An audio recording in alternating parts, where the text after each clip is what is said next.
Welcome to WB Mason Postgame Extra, exclusively on SNY.TV. A memorable day and night for the Mets in Atlanta on Tuesday as they sweep a day-night doubleheader from the Braves.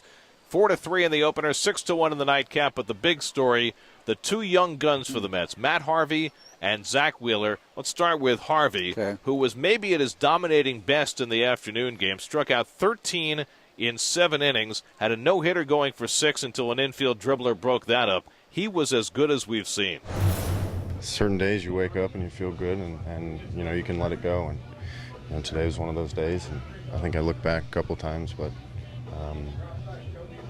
it's you wake up and you start throwing on the bullpen, and you realize that things are going well. So he had everything going today. I think he even had a little more on his fastball. Or sometimes it probably would have went in the slider. He was just throwing 99. I think he even hit 100 a couple times. So, he's a power pitcher that can locate with everything at any time. So it's fun to catch. He loves to pitch the big games. He loves to pitch against the team's aces. He loves to, face huge challenges. And now Zack here and with all the publicity. And let's face it, he's the guy. I don't think I've ever watched a pitcher that threw one fastball to start the game and knew he was on. I mean, that's how fast he was throwing from the beginning of the game, and he had everything working. His breaking pitches came in later. 13 punch-outs, a career high. Ended up giving up 3 runs, loaded the bases in the 8th. Hawkins came on, Rice came on, but it was Parnell who had to get the big out in the 8th and then got the save in the 9th. And that set the bar high for Zack Wheeler, making his big league debut, the 23-year-old in his hometown in Atlanta. Hundreds of family and friends on hand, maybe a little nervous at the start, but he throws 6 scoreless innings and winds up with a victory as the Mets win 6-1. It's definitely an experience. First big league outing and everything. I had some jitters going at first. Then I settled down a little bit, probably the 4th or 5th inning, I think it was. I just found a rhythm and settled down, and I was able to throw all my pitches for strikes, and definitely helped me out. When he throws strikes, the ball's got great life to it. You saw some balls really get on some hitters. I thought he compete.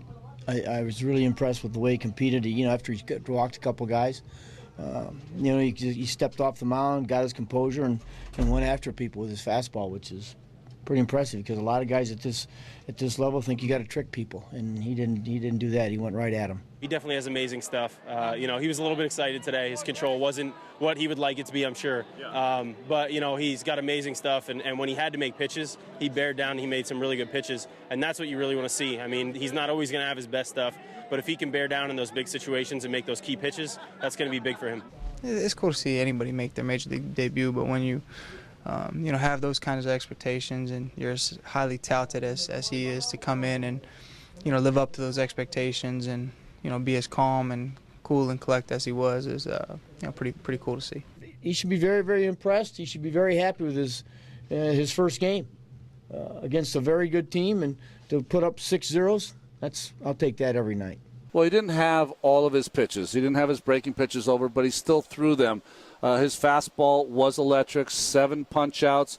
It was interesting watching him with runners on base every single inning. He did not wilt. He stayed in there to not give up any runs in 6 innings. And Anthony Recker, his battery mate, was the big hero in the beginning with a big 2-run home run over the center field fence in the 7th inning that allowed Zack to get the win. That's added 4 runs in the 8th. They cruise from there, so the Mets sweep a pair in Atlanta. They've taken 2 out of 3 in this 5-game series, which continues on Wednesday night with Sean Markham on the mound. Our coverage begins at 6 o'clock with Cadillac first pitch on SNY. That'll do it for WB Mason Postgame Extra. Be sure to join us after every game for exclusive coverage on SNY.TV.